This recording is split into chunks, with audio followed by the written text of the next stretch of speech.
አርቲስት ነጻነት ወርቅነህ ዛሬ ህይወቱ አልፏል። ነጻነት ኮር በፊት በኢንስታግራም ገጹ ላይ ማስለቀሻ ይሆናል ብሎ የለጠፈው ፎቶ መነጋገሪያ ነው። በዚህ ላይ ሰፊ ዘገባ አለን። ኤርትራ ለኢትዮጵያ ውንጀላ ምላሽን ሰጥታለች። ጤና ይስጥልን ኢትዮ ፍሮንቶች ነን። አብራችሁ ስትቆዩ እነዚህን ጉዳዮች በሰፊው ትሰማላችሁ። እስከዛው ቻናላችንን ሰብስክራይብ፣ ላይክ እና ሼር እያደረጋችሁ አብራችሁን ቆዩ። በዛሬው ዕለት በኢትዮጵያ በጥበብ ሥራ ሞራልን፣ ደግነትን፣ ዘረኝነትን መጥላትን የሰበከው ብዙዎች የሳቅ ምንጫችን የሚሉት አርቲስት ነጻነት ወርቅነህ ከዚህ ዓለም በሞት መለየቱ ተሰምቷል። ያሟሟቱም ነገር እጅጉን አሳዛኝ ነበር። እርግጥ ከሆነ ጊዜ በኋላ ለሕክምና ወደ ህንድ እንደሄደ ከተሰማ በኋላ ጤናው ላይ ከባድ ችግር እንዳጋጠመው ሲነገር ከርሟል። ደራሲ ቴዎድሮስ ተክለአረጋይ በፌስቡክ ገጹ ላይ እንደጻፈው ነጻነት ዛሬ ጧት ወደ ሥራ ሊሄድ እየለባበሰ ነበር። ህመም ሲሰማው ጓደኛውን ጠርቶ ወደ ICMC ሆስፒታል ሄዱ። መንገድ ላይ ያለም ህመሙ እየባሰበት ነበር። ሆስፒታል ከደረሰ በኋላ ምሳ ሰዓት ገደማ አረፈ። ፖሊሶች በሆስፒታሉ ተገኝተው ሙያዊ የምርመራ ስራቸውን አከናውነዋልም ብሏል። አርቲስት ነጻነት ወርቅነህ የኢትዮጵያን የኮሜዲ ፊልም ስራዎች በራሱ መንገድ የቀረጸ እንደሆነ የሚናገሩለት ባለሙያዎች አሉ። እንደውም በሰራባቸው ፊልሞች ውስጥ እርሱ ያሳያቸው የትወና ብቃቶች ሌሎች ተዋናዮች በፊልሙ ውስጥ የሌሉ ያህል የመጉላት አቅም አለው የሚሉት አስተያየት ሰጪዎች በርካቶች የተሳተፉበት ፊልምን እየሰራ እሱ ግን እንደ ስታንድ አፕ ኮሜዲ ተመልካችን የማሳቅ ብቃትን የተጎናጸፈ ነው ይሉታል። ታዲያ ነጻነት ኮሜዲን ሲሰራት እንደ ተራ ማሳቅም ሳይሆን ፍልስፍናዊ ይዘቶችን በማከልም የሚያክለው የለም። እንደ ነጻነት ትወና ድህነት ላይ የተሳለቀና ብዙ ኢትዮጵያዊ ያለበትን ድህነት ጓዳው ድረስ ገብቶ እንዲመለከት ያደረገ አለ ለማለት ይከብዳል። ይህንንም በደንብ ከህዝብ ጋር ካስተዋወቀው ፍሬሽማን ቲያትር አንስቶ በሌሎች ፊልሞቹ ላይ ማስተዋል ይቻላል። እርግጥ አንዳንዶች ነጻነት አውቆ የሚሆን ሳያውቅ ለሰዎች በድህነት ውስጥ ጥሩና መልካም ህይወትና ሁሉን አድራጊነት እንዳለ በፊልሞች ውስጥ ሰብኳል የሚሉ አሉ። ለዚህ አስተያየታቸው የሚያነሷቸው ፊልሞች አሉ።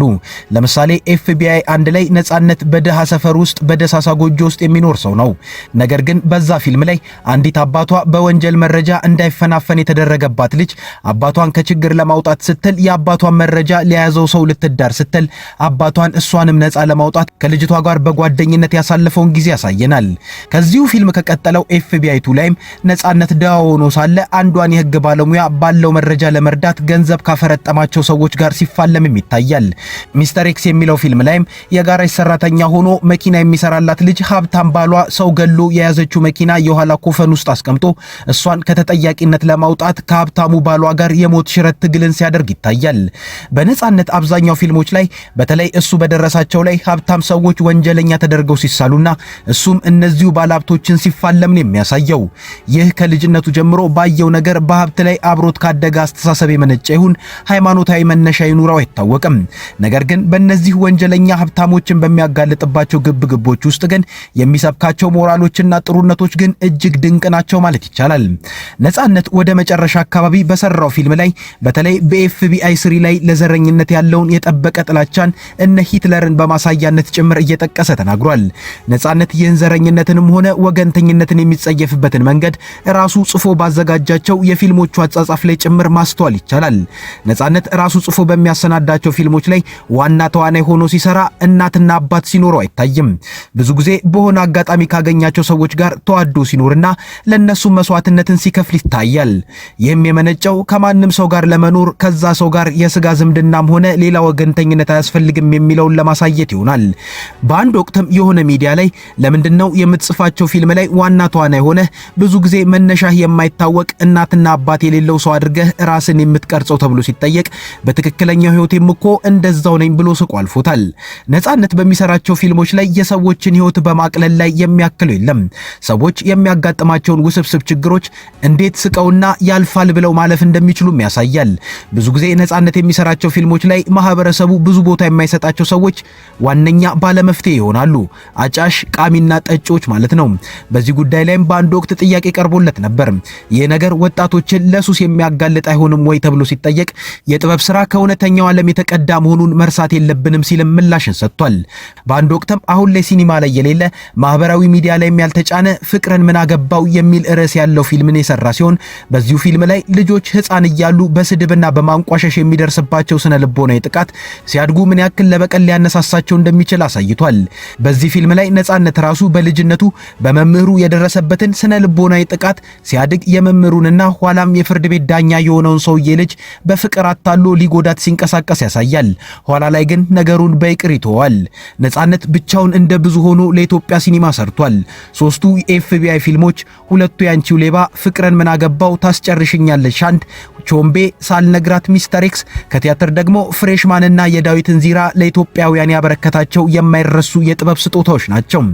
እዚህ አዲስ አበባ በ1975 ዓ.ም ነበር ኡራኤል አካባቢ ተወልዶ ያደገው። ነጻነት ገና የሁለተኛ ደረጃ እያለ የህይወት ጥሪውን ጥበብም ላይ አተኩሯል። በኢቢኤስ ቴሌቪዥን የቤተሰብ ጨዋታን ሲመራም ብዙዎችን አዝናንቷል። ከትዳሩም 3 ልጆችን አፍርቷል። ነጻነት ምን አስቦ እንደሆነ ባይታወቅም ከአንድ ወር በፊት በኢንስታግራም ገጹ ላይ ይቺ ለማስለቀሻ አሪፍ ናት ብሎ አንድን ፎቶ ለቆ ነበር። ከአንድ ወር በኋላም ህይወቱ አልፏል።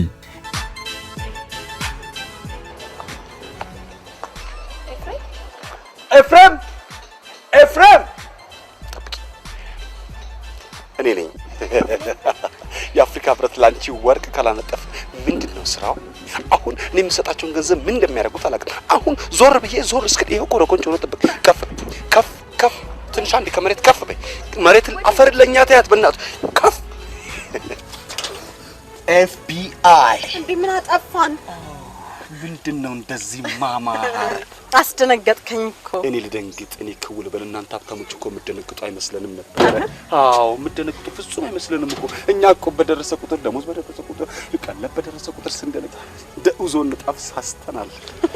እኔ ድሳሳ ምን ነው ለስንት ደሃ ሳስታችሁ ትችሉታላችሁ? እኔን ስትሉ ራሱ እንደነግጣለን።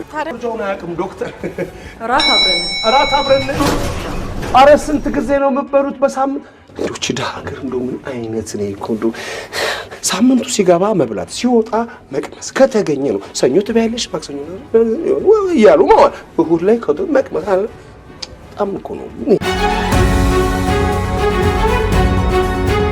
ኤርትራ ለኢትዮጵያ ወንጀላ ምላሽን ሰጠች። ምላሹን የሰጡት የኤርትራው ማስታወቂያ ሚኒስትሩ የማነ ገብረ መስቀል ናቸው። ኤርትራ በምላሿ ከኢትዮጵያ የቀረበባት ወንጀላ ፍጹም ሐሰት ነው፣ ኢትዮጵያ ጦርነት ልትከፍትብኝ ስለምትፈልግ ሰበብ እየፈለገች ነው ብላለች። ኢትዮጵያ ከሁለት ቀናት በፊት ነበር በፌዴራል ፖሊስ መግለጫ አማካኝነት ኤርትራን የሚወነጅል መግለጫ ያወጣችው። መግለጫው ኤርትራ በአማራ ክልል የብልጽግና መንግስትን ተቃውሞ የትጥቅ ትግል እያደረገ ላለው የፋኖ ኃይል ጥይቶችን እየሰጠች ነው የሚል ነው። የፌዴራል ፖሊስም በዚህ መግለጫ ለተመሳሳይ ዓላማ ከኤርትራ ወደ ፋኖ ታጣቂ ቡድን ሊላኩ የነበሩ ተተኳሽ ጥይቶችን በቁጥጥር ስር መዋሉን ገልጿል። የኤርትራ ማስታወቂያ ሚኒስትር የማነ ገብረ መስቀል ይህን ውንጀላ ተከትሎ ለሬውተርስ በሰጡት ቃለ መጠይቅ የኢትዮጵያ መንግስት አላግባብ የኤርትራን ስም በማንሳት ስም እያጠፋ መሆኑን ገልጿል።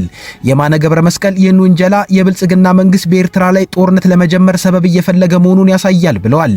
የብልጽግና መንግስት ለ2 ዓመታት ያክል ጦርነት ለመጀመር ሲያደርግ ለነበረው መቁነጥነጥ ሐሰተኛ ባንዲራውን እያውለበለበ ነው ሲሉም ገልጸዋል። የኢትዮጵያ ፌዴራል ፖሊስ ረቡዕ ዕለት ባወጣው መግለጫ የኤርትራ መንግስት በአማራ ክልል ለሚንቀሳቀሱት የፋኖ ታጣቂዎች የተለያዩ አይነት የጦር መሳሪያ ጥይቶችን እየሰጠ ነው በማለት ወንጅሏል። የኤርትራ መንግስት ግን ይህንን የኢትዮጵያ መንግስት ውንጀላ ጦርነትን ለመጀመር የቀረበ የሐሰት ውንጀላ ነው ሲል አጣጥሏል። የፌዴራል ፖሊስ ውንጀላን ተከትሎ ምላሽ የሰጡት የኤርትራው ማስታወቂያ ሚኒስትር ኢትዮጵያ ጥቃት ለመክፈት ሰበብ እየፈለገችም ነው ያሉት። ፌዴራል ፖሊስ በቁጥጥር ስር ያዋላቸው የጦር መሳሪያዎች የኤርትራ መንግስት ከኢትዮጵያ የውስጥ ባንዳዎችና ታሪካዊ ጠላቶች ጋር በማበር በትግራዩ ህወሓት በኩል የተላኩ ናቸው በማለት መክሰሱ ይታወሳል። የፕሪቶሪያውን ስምምነት ተከትሎ ንፋስ የገባው የኢሳያስ አፈወርቂና የብልጽግናው መንግስት ግንኙነት ኢትዮጵያ የወደብ ተጠቃሚነትና ባለቤት ጥያቄን በአሰብ ወደብ ላይ ማንሳቷን ተከትሎ ግንኙነታቸው ይባስ ወደ ጦርነት እየተንደረደረ ነው። ኢትዮጵያ በአጀንዳ ደረጃ ቀርጻ በመገናኛ ብዙሃን የከፈተችው የአሰብ ወደብ ጉዳይ በኤርትራ ባለስልጣናት በኩል ከፍተኛ ቁጣን ቀስቅሷል። ከዚህም ባለፈ አሁን ላይ ሁለቱ ሀገራት ወደ ግልጽ የቃላት ጦርነት በመግባት በመሪዎች ደረጃ ወደ መሰዳደብ ገብተዋል። ጠቅላይ ሚኒስትር አብይ አህመድ ከፓርላማ ጀምሮ በተለያዩ መድረኮች የኤርትራ ነባራዊ ሁኔታ በማንሳት በኤርትራ ላይ ስላቅ አዘል ስድቦችን ሲሰነዝሩ የነበረ ሲሆን ከኢትዮጵያ ለሚነሱ መሰል ሁኔታዎች አንድም ቀን ምላሽ ሰጥተው የማያውቁት ፕሬዝዳንት ኢሳያስ አፈወርቂ በዚሁ ሳምንት የተጠራቀመ የሚመስል የስድብ ናዳን በጠቅላይ ሚኒስትር አብይ አህመድና የብልጽግና መንግስታቸው ላይ አውርደዋል። ፕሬዝዳንት ኢሳያስ በዚሁ ቃለ መጠይቃቸው ብልጽግናን የራሱ አጀንዳ የሌለው ተላላኪ እንዲሁም ሰነፍ ከሃዲ ለማኝና ስስታም ሲሉ አከናንበዋቸዋል። ይህ በስድብ የተሞላው የፕሬዝዳንት ኢሳያስ አፈወርቂ ቃለ መጠይቅም በበርካቶች ዘንድ ትኩረትን የሳበ የሁለቱ ሀገራት ግንኙነትንም ወደ ጦርነት የመግባቱ ድል ሰፊ መሆኑን ጠቁሟል ብሏል። በኢትዮጵያ በኢትዮጵያ በኩል የቀረበው የአማራ ክልል ታጣቂዎችን በተተኳሽ የማገዙ ወንጀላም ሀገራቱ ወደ ጦርነት ለመግባት መቃረባቸውን አመላካች ተደርጎ ተወስዷል። ከኢትዮ ፍሮንት የዛሬ ጉዳያችን እኙ ነበሩ። ቻናላችንን ሰብስክራይብ አድርጉልን። እናመሰግናለን። መልካም ጊዜ